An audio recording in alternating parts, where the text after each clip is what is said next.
Hi and welcome again to the Roast Recap, a look back on the week that was. Now, if you're like Roastosaurus, the roast delivery rhinoceros, you're probably too busy trying to figure out how to hold things with your flat rhino feet to watch every episode of the show. Truth be told, he's not a great delivery boy, but we keep him around because he's a nice guy. So for those busy people, we've put together a special package of this week's essential stories. Let's start with Mark Humphries and a collection of the week's headlines. The cast of Star Wars Episode 7 has been announced. Newcomers Oscar Isaac, Adam Driver and Daisy Ridley will be joining returning cast members Grumpy Anna Jones, Ravagers of Time and Emperor Palpatine. The news was announced with this photo, which shows the cast at their first read-through of the script. On the far right, you can see Chewbacca actor Peter Mayhew desperately hoping his dialogue lives up to the previous films. Also pictured is the film's director J.J. Abrams, who's taking over from George Lucas. It's believed Lucas is now focusing on his charity work, giving beards to chinless youths. Star Wars Episode 7 is expected to pick up roughly 30 years after Mark Hamill's film career, and the film is set for worldwide fan disappointment on December 18, 2015. The Liberal Party is offering the chance to attend a breakfast with the Prime Minister for $11,000. At that price, it had better be available after 10:30. Liberal Party Federal Director Brian Loughnane, seen here revealing his plot for world domination, sent an email offering the breakfast to business observers. If you're not sure whether you're a business observer, just check whether your last breakfast bill was $11 or $11,000. Also, the $11,000 price tag is significant because it's just below the $12,000 threshold at which political donations have to be disclosed to the Australian Electoral Commission. And it's good that they won't have to disclose who donates, because if the current corruption inquiries have taught us anything, it's that confidential meetings between politicians and businessmen always end well. Boss of Australia Tony Abbott has decided to lower the threshold for his paid parental leave scheme, meaning some Australian couples may re-evaluate their baby plans. Honey, we're going to have to stick with the baby born. Abbott announced the wage threshold will be reduced from $150,000 to $100,000 on Wednesday, having seemingly forgotten what he said on Tuesday. We are not going to be a government which promises things before the election and walks away from them afterwards. That's right, they're not going to be a government which walks away from pre-election promises. They are a government which walks away from pre-election promises. The scheme had been described as Abbott's signature policy, but now it's been watered down. Abbott will need a new signature policy, which I'm hoping will be a policy to get a new signature. I mean, what the hell is this? Looks like our Prime Minister is called Tim G. For the roast, I'm Mark Humphries. Tim G? What a stupid name. Next up, Clive Palmer convinced 3 Northern Territory MPs to join the Palmer United Party. As an introduction for these new pups, we prepared a little Palmer United puppet show to teach them how to do politics Palmer style. Tom, it means Clive Palmer's opening their eyes to all the little intricacies of the governmental body. He's like some sort of political healthy Harold, which is why it's time for us to cash in and introduce the roast's yet to be patented Palmer United puppet.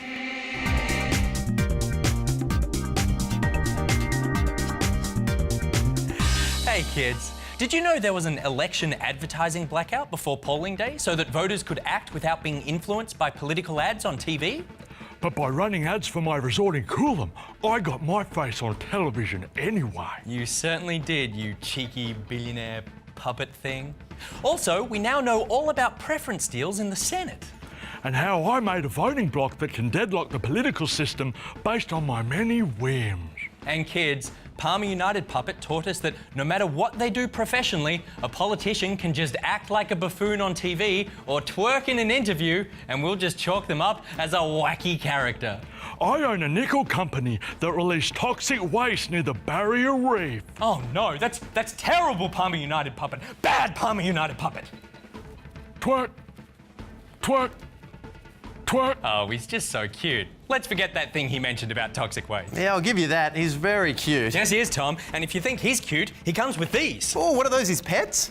No, Tom, these are his elected political representatives. Oh, why have they got leashes? Well, they need to remember who they belong to. Yeah, right. OK, we'll be back in a moment. They're so cute. Let's go for a walk.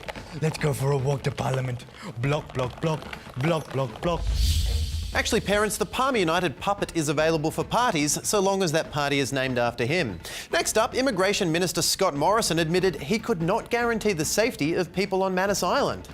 It is absolutely my aspiration, it is my commitment to ensure that these places are safe. But it is difficult, I think, to do that in every instance.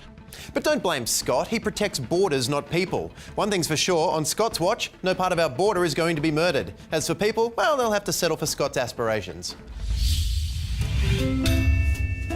Do you want to not die horribly in a house fire? Then try Scott Morrison Aspirational Fire Detector. No batteries required. It's powered by hopes and dreams. Hopes and dreams not guaranteed to detect smoke or fire. The Scott Morrison Aspirational Fire Detector. It may not work, but it's the thought that counts. And while Mr. Morrison has an aspiration for safety and would definitely prefer that I not die in a house fire, his spokesperson wants us to know this whole Manus Island thing isn't his fault. The government inherited a facility on Manus Island that had been rushed by the previous government. Yes! So everyone who's up in arms about the immigration issue, just calm down. It's not the immigration minister's fault. Yeah, shut your whiny mouths, you dick knobs. Morrison didn't break your precious island. It was broken when he got there. And since rushing into things caused the problem, Morrison didn't want to make things worse by fixing it up in a hurry. Now, what should the government do here? I mean, make Manus Island safer or stop sending people there? No, Tom, what Manus Island needs is a rebrand. Since a lot of these asylum seekers will go back to those war zones they hope to never call home again, developing their own aspirations for safety might not be such a bad thing after all. Safety. We all crave it, but for some of us, those cravings can get a little bit out of hand, can't they? That's why we at the Manus Island Health Farm will help cleanse away those pesky little hopes and cravings, crushing your spirit back to health until you rehabilitate by resorting to the riots and violence you fled in the first place. Here you will be looked after by P&G security staff in the incident response teams who reportedly will have been trained for probably 3 days. That's because we want you to enjoy the luxury of a poorly run facility by providing staff with less intensive training than a Certificate 3 in fitness. Worried about exclusivity? Don't worry. We have no proper procedure in place to count the number of asylum seekers in the centre, giving you the cramped conditions no one should be made to live under. So if you can live in unlivable conditions, then any war-torn country should be okay. Manus Island Health Farm. If you can make it here, you can make it anywhere.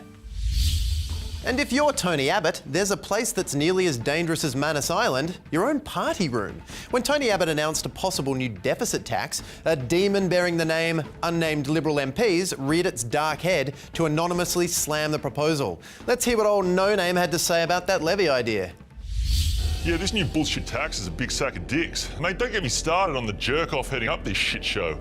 I tell you, He's an exceptional leader and I fully support this new deficit levy. The Liberal government will get this country into surplus. Also, who was that last guy sitting in the dark? Hang on a second, does this mean that I can speak my mind anonymously so long as I turn the lights off? I think the coalition introducing this levy is... Hey, why don't I get the cool deep voice? Seriously, guys, come on, this isn't funny. Wait, is this my voice forever now? Shut up, Tom. Oh.